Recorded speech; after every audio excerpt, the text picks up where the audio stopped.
Hello बच्चों, मैं हूं अराफत खान और मैं लेकर आया हूं आपके लिए एक न्यू वीडियो जिसमें हम लोग डिस्कस करने वाले हैं कि जो आपके 5 मार्क्स के क्वेश्चन आते हैं पेपर में वो कौन से चैप्टर से हम लोगों ने प्रिपेयर करना है।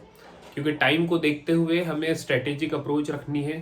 हम सारा नहीं पढ़ सकते है ना, तो हमें सेक्शन वाइज चैप्टर्स को कवर करने हैं सो दैट हमारे जो सेक्शंस है, मेजर सेक्शन जो है 5 मार्क्स वाले, 4 मार्क्स वाले और एमसीक्यूज वाले, वहां से हम मैक्सिमम मार्क्स स्कोर कर ले तो हम एक सेफ साइड एग्जाम में हो सकते हैं।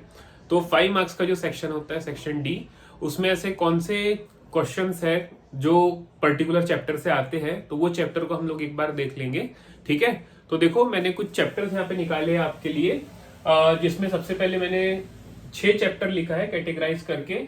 इसमें एक है मैट्राइसिस, दूसरा है एलपीपी, फिर आता है 3D ज्योमेट्री, फिर integrals, differential equations, relation function, और रिलेशन फंक्शन अगर आप नहीं कर रहे हो तो डिफरेंशियबिलिटी। ये आपके लिए ऑप्शनल है।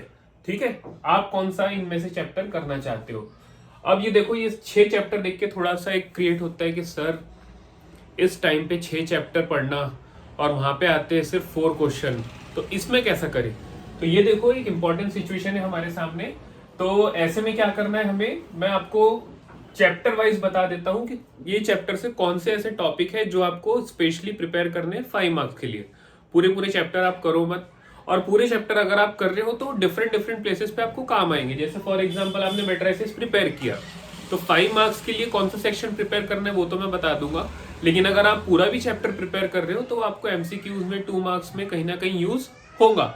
तो आपका प्रिपेयर करना वेस्ट तो नहीं जाएगा, बट स्पेशली 5 मार्क्स के लिए चैप्टर के कौन से सेक्शन से क्वेश्चन बनते हैं वो मैं आपको बता देता हूँ। तो सबसे पहले मैट्रिसेस में देखो, तो मैट्रिसेस में आपके पास जो क्वेश्चन बनेंगे ये 2 सेक्शन से बन सकते हैं। एक तो ये बनेगा, एक 3x3 का मैट्रिक्स दे देगा आपको और पूछेंगे, बोलेगा कि इसका इनवर्स निकालो, और इसके साथ आपको क्या दे देगा, इक्वेशंस दे देगा। ठीक है, और वो इक्वेशंस को सॉल्व करके एक्स वाई जेड की वैल्यू फाइंड करो, ये बोलेगा। ये हो गया एक टाइप जो इससे क्वेश्चन बन सकते हैं। एक 3x3 का मैट्रिक्स दे दिया, उससे क्या बोला उसने कि मैट्रिक्स का इनवर्स फाइंड करो, और दूसरा इक्वेशंस दे देगा, 3 इक्वेशन, और उनको बोलेगा सॉल्व करके एक्स वाई जेड की वैल्यू निकालो। या फिर क्या कर सकता है वो, टाइप 2 3x3 का एक मैट्रिक्स दे दिया उसने, और उसके साथ एक क्यूबिक पॉलिनोमियल दे दिया, जैसे a³ minus 2a² plus 5a minus i, और इसको फाइंड करने को। तो इस टाइप के जो चैप्टर से क्वेश्चन आएंगे ये सारे जाएंगे कहाँ पे, 5 मार्क्स में। ठीक है, तो पूरा चैप्टर अगर हम बोले मैट्रिसेस तो बहुत ब्रॉड व्यू है उसका, बहुत सारी चीजें हैं, बट हमें ऐसा नहीं करना है, हमें स्ट्रेटेजिक जाना है। तो 5 मार्क्स के लिए अगर क्वेश्चन आते हैं मैट्रिसेस से तो वो ये 2 ही जगह से ही आ सकते हैं। तो ये हो गया मैट्रिसेस। अब आ जाते हैं एलपीपी पे। तो एलपीपी में तो एज सच एक ही एक्सरसाइज है ना। एक एक्सरसाइज होने की वजह से कुछ सवाल उठता ही नहीं कि वहां पे क्वेश्चन कहां से आएंगे। एक ही एक्सरसाइज है, ग्राफ बनाने बोलेगा आपको, इक्वेशंस दे देगा, ग्राफ बनाने बोलेगा, और वो कौन सा रीजन है वो बताने बोलेगा। तो एलपीपी में उतना कुछ है नहीं, एक एक्सरसाइज है, तो ये तो प्रिपेयर करना पड़ेगा ही हमें। उसके बाद आते हैं 3D ज्योमेट्री ये चैप्टर में। तो यहाँ पे देखो जो शॉर्टेस्ट डिस्टेंस वाला होता है ना टॉपिक, शॉर्टेस्ट डिस्टेंस, यहां से आपको प्रिपेयर करना है। जो बोलता है x minus x1 upon a होता है, और ये किसके इक्वल होता है, y minus y1 upon b होता है, और z minus z1 upon c होता है। तो इस टाइप की जो होती है 2 इक्वेशंस, आपको उनके बीच का डिस्टेंस फाइंड करना रहता है। तो 3D ज्योमेट्री में यहां से जो क्वेश्चन बनेगा ये बनेगा 5 मार्क्स के लिए। ठीक है, तो अगर ये टॉपिक कर रहे हो आप 3D ज्योमेट्री का तो आपके 5 मार्क्स का टॉपिक कवर हो गया। नेक्स्ट आते हैं इंटीग्रल में। अगेन बहुत बड़ा है सर, यहाँ से बता दो 5 मार्क्स के लिए क्या क्या करो। तो देखो इसका आंसर क्या है। इंटीग्रल के अंदर टोटल 3 चीज है। एक तो इनडेफिनेट है जिसमें हम लिमिट यूज नहीं करते, इनडेफिनेट। दूसरा डेफिनेट है जिसमें इंटीग्रल में लिमिट लगी होती है, और तीसरा उसका एप्लीकेशन है। ठीक है,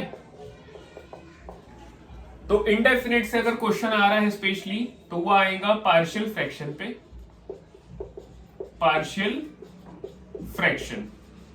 ठीक है, डेफिनेट पे अगर आ रहा है तो कोई एक प्रॉपर्टी प्रूफ करने आ जाएगा, कोई एक प्रॉपर्टी, स्पेशली प्रॉपर्टी नंबर 3 वो प्रूफ करने आ जाएगा, उसके साथ एक क्वेश्चन दे देगा।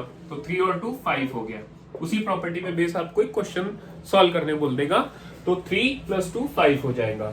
अब अगर ऐसा नहीं दे रहा हो सेपरेट करके तो क्या करेगा, एक बड़ा सा क्वेश्चन दे देगा डेफिनेट इंटीग्रल का, उसमें थोड़ा सा ट्रिग्नोमेट्री वगैरह डाल के आपको कंफ्यूज करने के लिए, रहता कुछ नहीं है, double angle formula triple angle formula लगा के ही वो सॉल्व हो जाता है। तो एक ऐसा बड़ा सा आपको क्वेश्चन दे देगा इनडेफिनिट और डेफिनेट मिला के, और वो 5 मार्क्स के लिए आपको करना है। तो ये हो गया इनडेफिनिट और डेफिनेट से कैसे आएंगे। अगर यहां से नहीं बन रहे क्वेश्चन तो सीधा सीधा क्वेश्चन कहां से आएगा, area under the curve, 5 mark का क्वेश्चन। अगर इस टाइप का क्वेश्चन नहीं बनता है तो एरिया अंडर द कर्व यहां से आ जाएगा क्वेश्चन। एक पूरा 5 नंबर का क्वेश्चन बनता है यहां से, ठीक है। तो उस टाइप का क्वेश्चन देंगे। क्वेश्चन देखो सिलेबस में कुछ भी चीज टफ नहीं है, बट आपको ये पता होना चाहिए कि कहां से किस टाइप का क्वेश्चन बनता है। आपको लेंथ तो पता हो कि अगर मैं एरिया अंडर द कर्व पढ़ रहा हूं तो इससे क्या एमसीक्यू बन सकता है, क्या इससे 2 मार्क्स का क्वेश्चन आ सकता है, इससे 5 मार्क्स का आ सकता है, सो दैट आप उसको उसके हिसाब से प्रैक्टिस करो, ठीक है। इसलिए मैं आपको बता दे रहा हूं। अगर ये इंटीग्रल आपने तीनों कर लिया, इनडेफिनेट, डेफिनेट और एप्लीकेशन, तो उसके बाद आ जाते हैं डिफरेंशियल इक्वेशन पे। अब डिफरेंशियल इक्वेशन में भी उतना कुछ खास है नहीं, एक है वेरिएबल सेपरेबल, एक है होमोजीनियस और एक है लीनियर। तो 5 मार्क्स में जो आने के चांसेस है वो देख लो। 5 मार्क्स में जो सबसे ज्यादा आने के चांसेस है वो किसके हैं, होमोजीनियस के, होमोजीनियस के।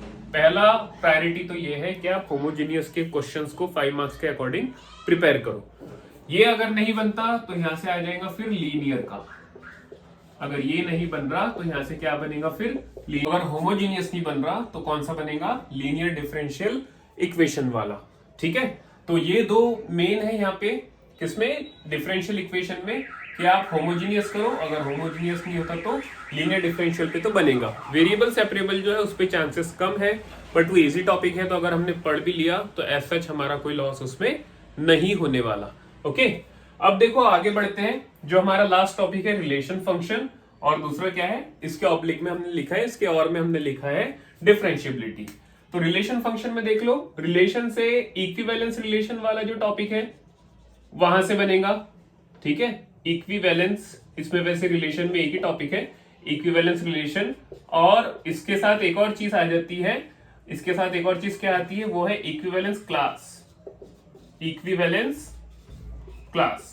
तो ये मिला के पूरा एक क्वेश्चन बनता है 5 मार्क्स के लिए रिलेशन से, जिसमें आपको पूछा जाता है कि गिवन रिलेशन इक्विवेलेंस है कि नहीं ये बताना है, और उसके इक्विवेलेंस क्लास के लिए ऊपर क्वेश्चन आता है, आपको वो भी साथ में उसके सेटिस्फाई करके बताना पड़ता है। ये कहां से हो गया, रिलेशन से।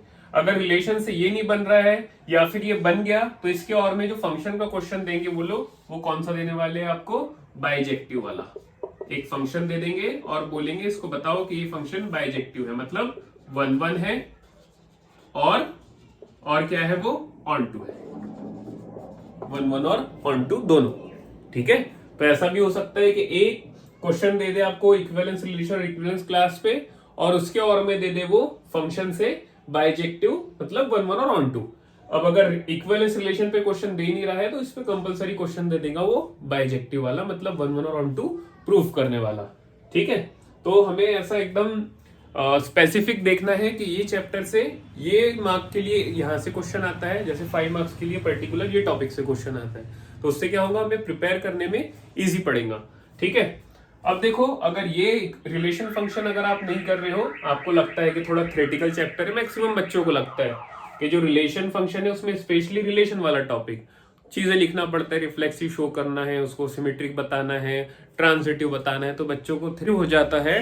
तो ट्रांजिटिव वाले केस में फिर क्या हो जाता है, बच्चों को सॉल्व करने में प्रॉब्लम होती है, इसलिए जनरली हम लोग क्या करते हैं, रिलेशन फंक्शन के क्वेश्चन को अवॉइड करते हैं। तो अगर आप इसको अवॉइड कर रहे हो तो नो वरीज, आप चले जाओ डिफरेंशिएबिलिटी पे।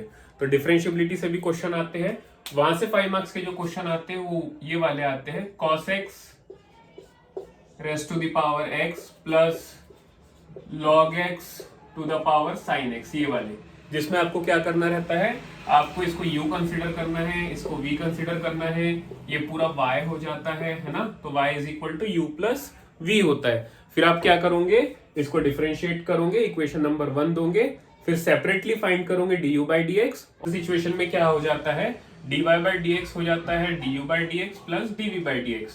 फिर हम du by dx separate find करते हैं और dv by dx separate find करते हैं, फिर उसको इक्वेशन 1 में पुट कर देते हैं, तो उससे हमें क्या मिल जाता है, dy by dx। तो इस टाइप के जो क्वेश्चन है आपकी बुक में भी अवेलेबल है, आपकी मिसलेनियस में भी अवेलेबल है। वहां से अगर आपने इस टाइप के क्वेश्चन की प्रैक्टिस कर ली, ठीक है, लॉग की हेल्प से क्वेश्चन सॉल्व होते हैं, तो इस टाइप की क्वेश्चन की प्रैक्टिस अगर आपने कर ली तो 5 मार्क्स का जो आपका एक क्वेश्चन आएगा इस पर्टिकुलर टॉपिक से, डिफरेंशिएबिलिटी से, वो आप शॉर्ट कर सकते हो।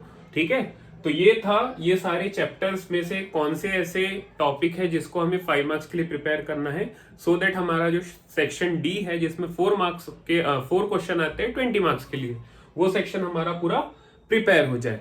ठीक है, तो आज की वीडियो के लिए इतना ही। आपको अगर कोई डाउट है, कोई डिफिकल्टी है किसी पर्टिकुलर सेक्शन के बारे में, एमसीक्यू के बारे में, एनसीईआरटी के इंपॉर्टेंट क्वेश्चंस के बारे में, सो आप कमेंट बॉक्स में पूछो मुझसे। ठीक है, तब तक के लिए चैनल को सब्सक्राइब कर लो, सो दैट इस तरीके के जो इंपॉर्टेंट वीडियोस है आपको वो मैं टाइम टू टाइम जब प्रोवाइड करूँ तो आपको पता चल जाए कि न्यू वीडियो आया है। ठीक है, सो आज के लिए इतना ही। Thank you so much all of you.